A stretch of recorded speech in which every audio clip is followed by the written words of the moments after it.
हामी फाइनली फालुट आइपुग्यौँ है। यहाँ चाहिँ एसएफसी क्याम्प रहेछ। क्याम्प त देखाउनु हुँदैन होला किनभने अब दिन्छ दिँदैन होइन।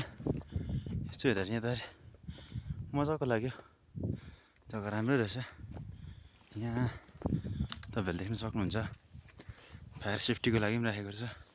उपारतिर चाहिँ हिउँ परेको छ, तर यता छैन हिउँ।